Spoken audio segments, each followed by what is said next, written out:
It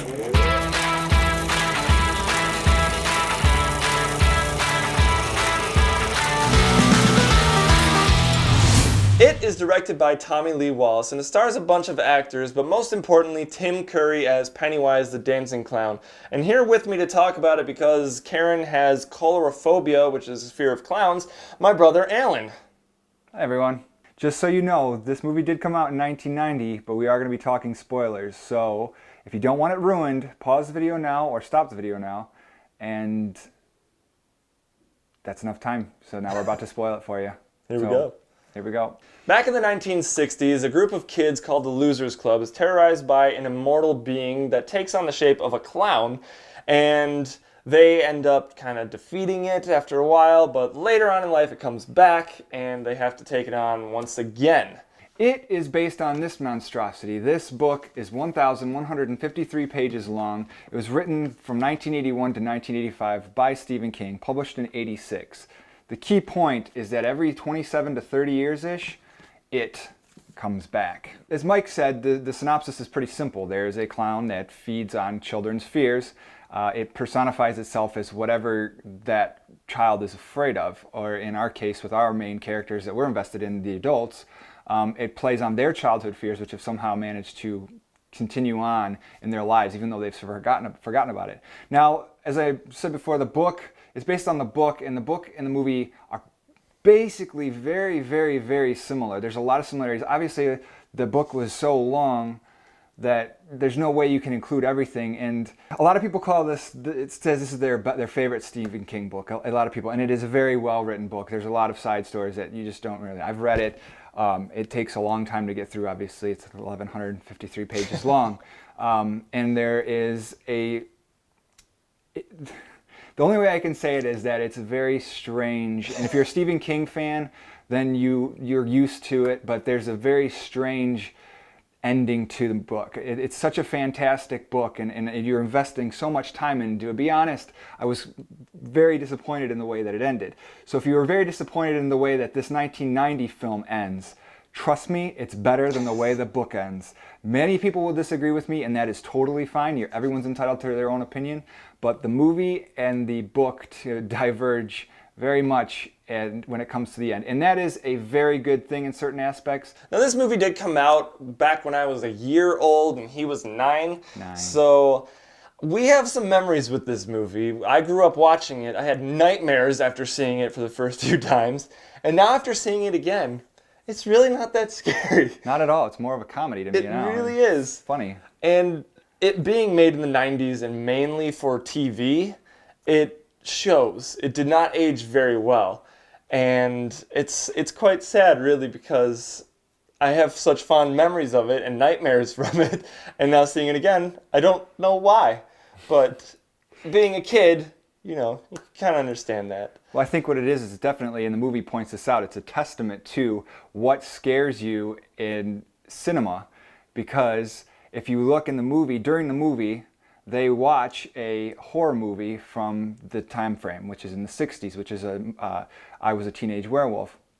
It's clearly lame and cheesy, and I think that the directors kind of made it that way just so that when you're watching it, say now, almost 30 years later, you are having the same effect as someone watching it at the time that this came out would say, oh my gosh, I can't believe they were so scared of these werewolves because they look so fake. Yeah. We're having that same experience now watching this movie back then that scared us so much. Yeah. So at that point in time, it was so scary because it's new. It's a new way of terrifying people.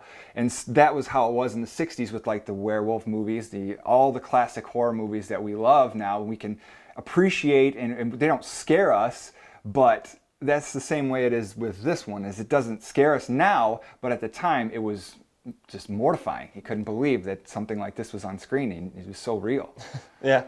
The casting in this movie, it was good for the most part. I mean, some of the kids were good, some of the kids were bad. I mean, Seth Green. You can definitely tell who grew up to be an actor and who didn't. Yeah. Not just based on the historical aspect, but just on quality of acting. Yes, and the adult actors. Yeah. It was mostly rough. I'm sure they were prominent actors in the late 80s, maybe even mid 80s into 90.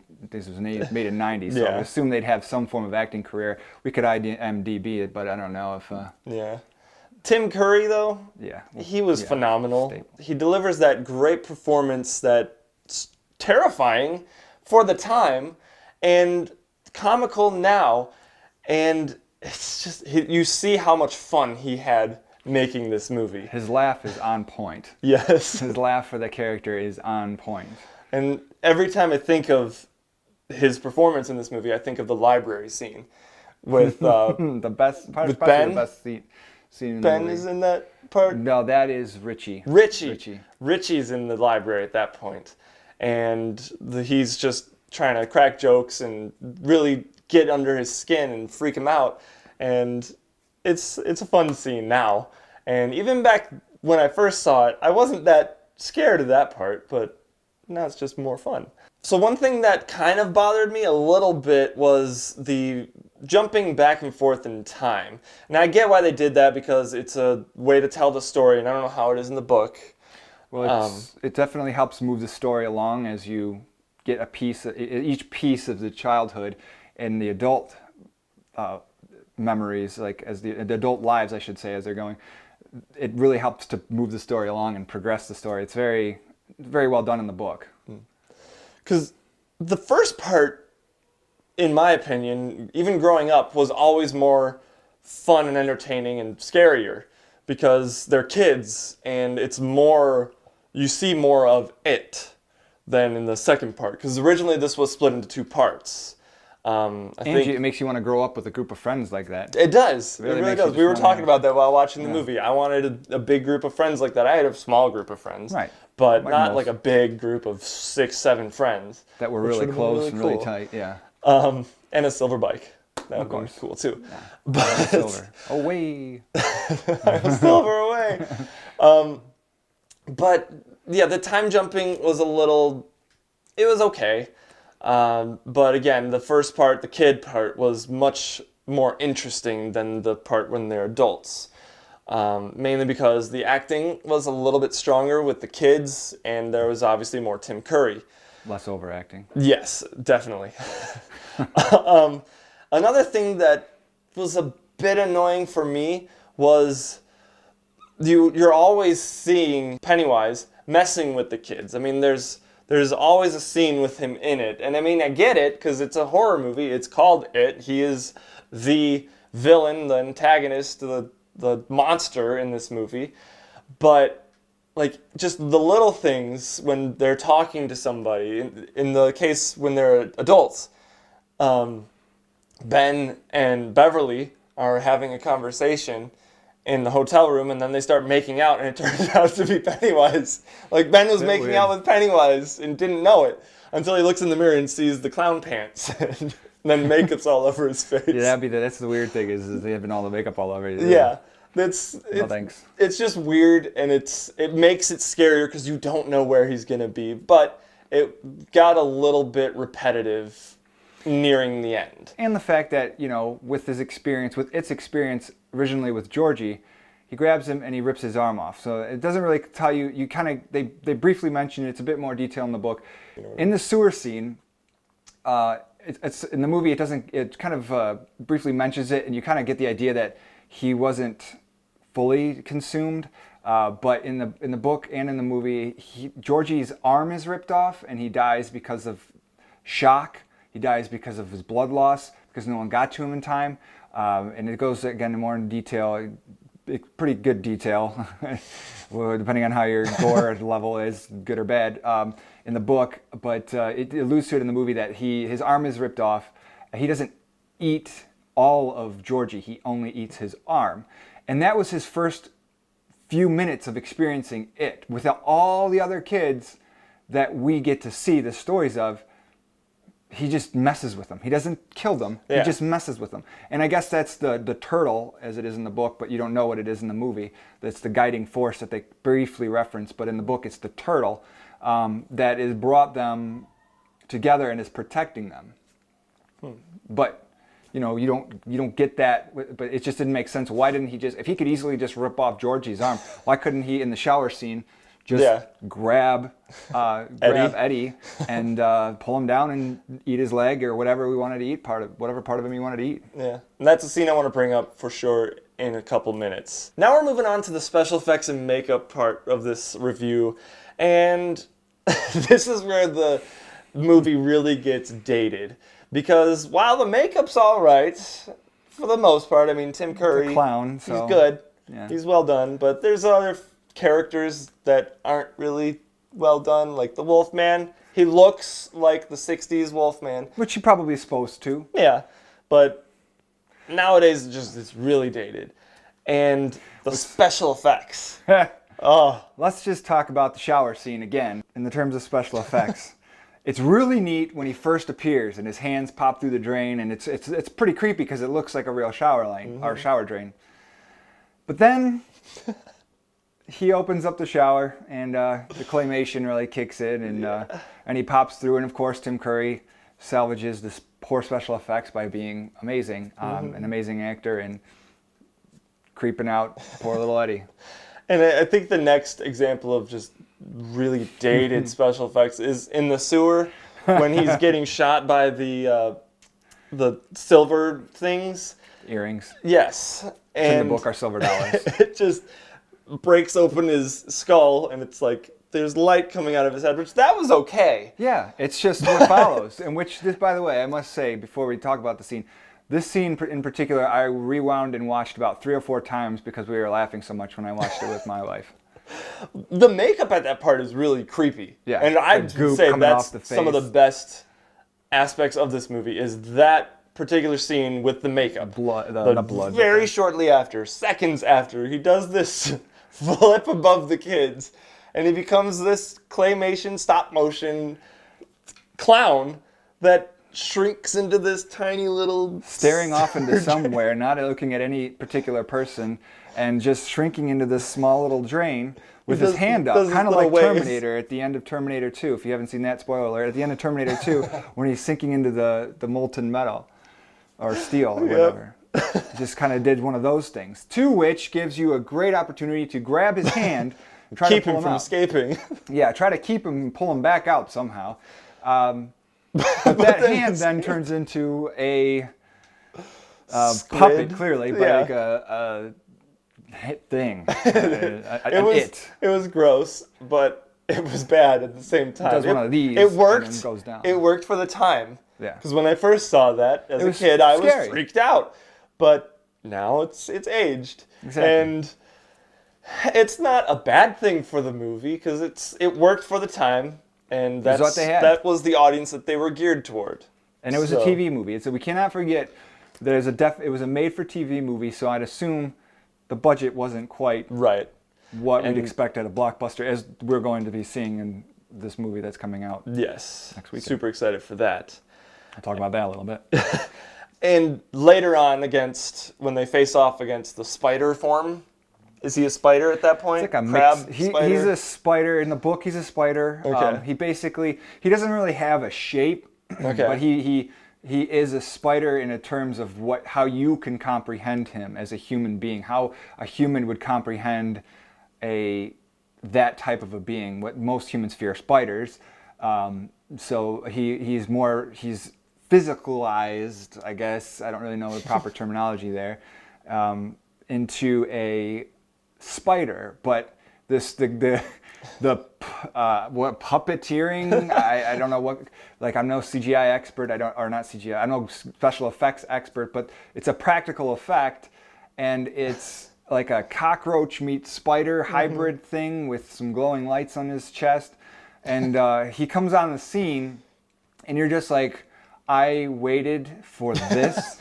If you've never read the book and you didn't know what to expect, if you had never read the book and didn't know what it was going to be a spider, you are very much, I remember this because this is how I felt the first time I saw it. And I remember my parents were the same way. They couldn't believe that at the very end, well, our parents, at the very end, that it's a spider.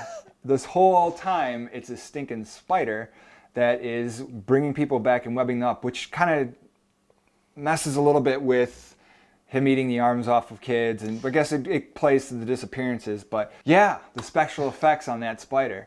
Yeah, it kind of reminded me a little bit of the original King Kong, there's one shot in particular where they're all like on the ground, like trying to help Eddie up, I think it is, and you see it coming, and it's shot exactly like King Kong when Ann Darrow is on the tree branch, and you see the T-Rex coming. It's like, oh my gosh, it's coming.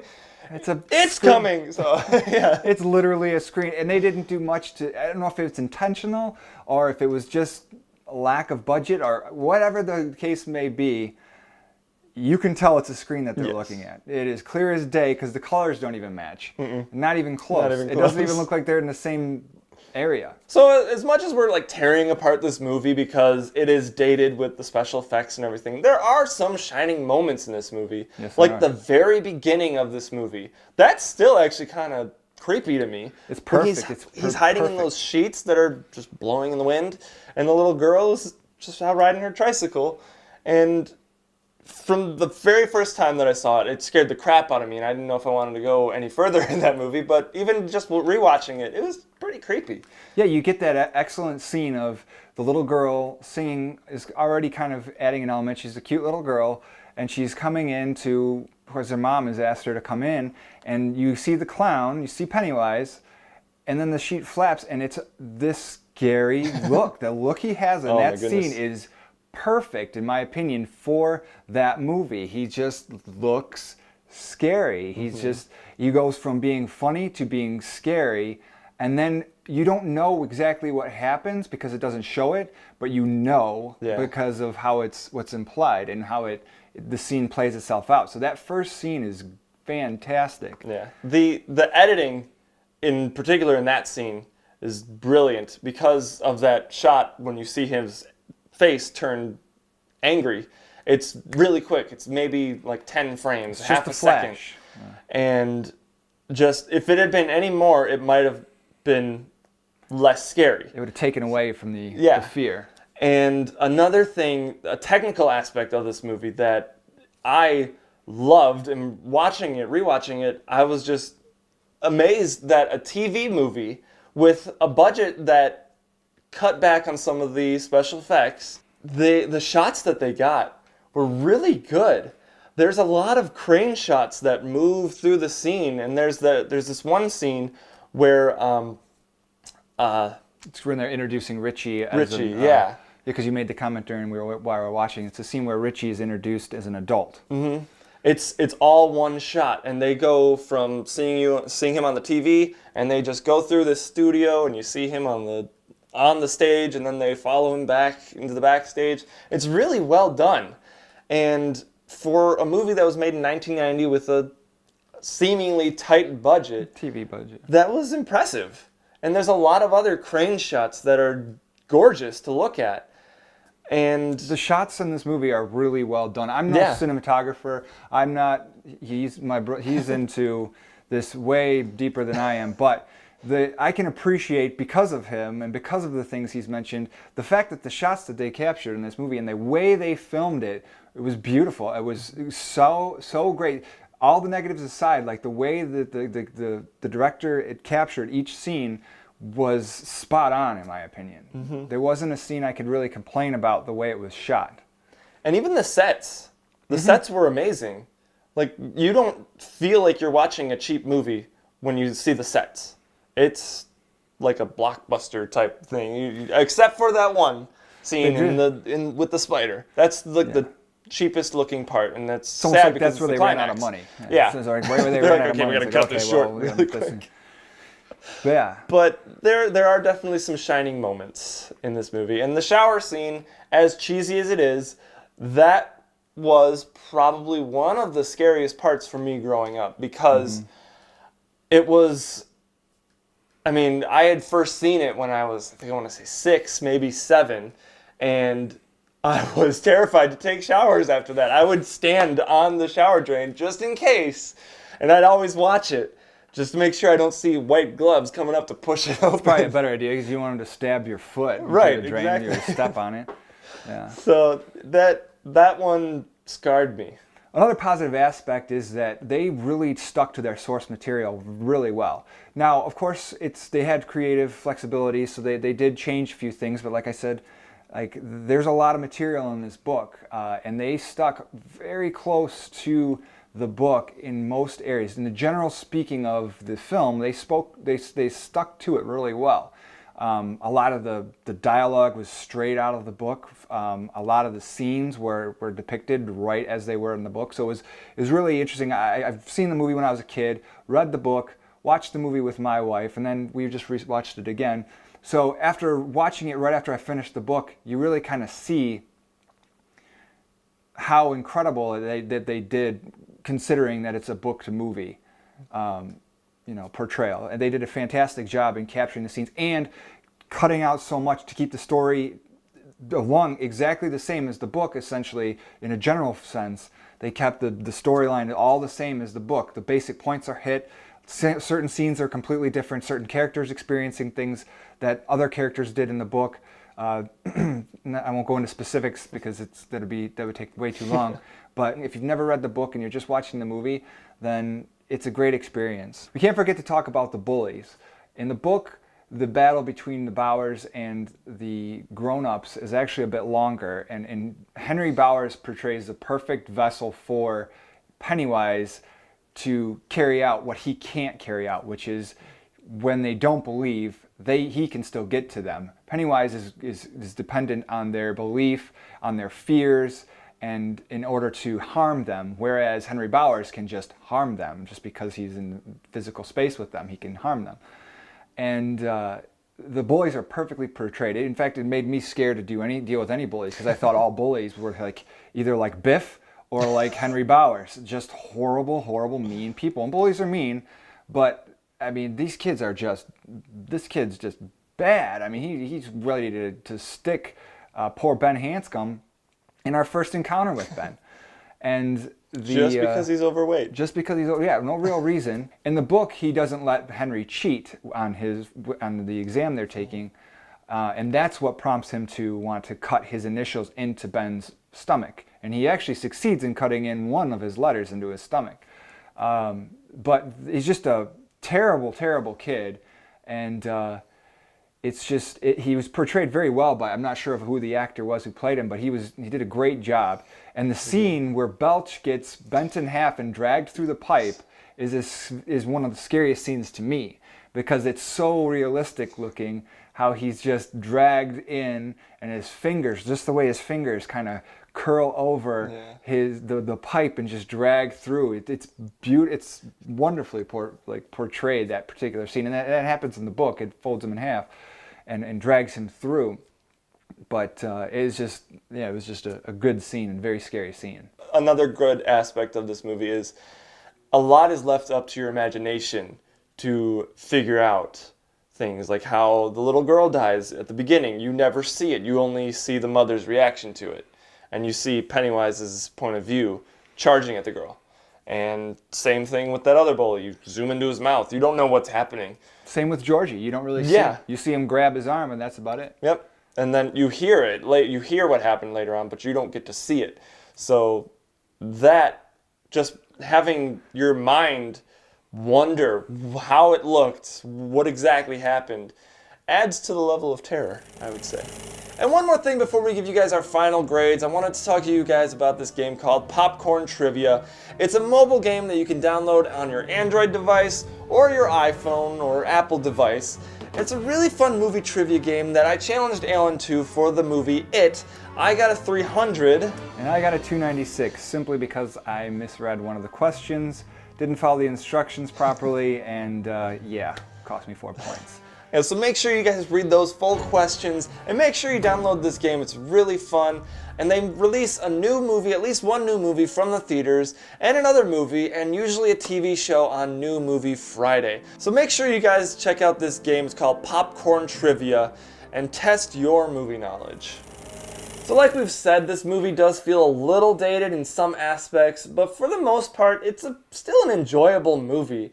Even though it's not as scary as it once felt, it's still fun and funny. So I give it a B, only because of those elements that seem a bit dated, but again, still pretty enjoyable. I enjoyed the movie. I thought it was good. I enjoyed watching what I'd read come alive on the screen. Based on Tim Curry's performance, the amount of laughter that I got from the film, I'd have to give it, I'm torn here, I'd have to give it a B+. It is a TV movie. There's a lot of overacting by some of the adult actors, but I think a B+ is a fair grade for this particular film in terms of the development of the story, the relationship building that they gave you with the kids, and where it lacks is in the relationship building of the adults. Everyone's just really kind of creepy as an adult to people they haven't seen in 30 years almost. So that is our review for 1990's It. What did you guys think of this movie? Did you like it, love it, or hate it? Was it scary? Was it just funny? Let us know in the comment section down below. And we'll be back with our thoughts on the new It. We're hoping to get out to see it opening weekend, but we both have rather busy lives. But we'll be back to give you our thoughts, and we will most likely be doing a comparison between the 90s It, the new It, and I'm sure I'll bring up more of the book as it relates to the new one. Yeah, so definitely be on the lookout for that video coming later next week. Again, like Alan said, we have busy weekends. So if you like this video, be sure to give it a big ol' thumbs up, subscribe to the channel, and make sure you hit that bell icon next to the subscribe button so you can be notified of when we upload new content. And as always, guys, thank you so much for watching, and we'll see you in the next video.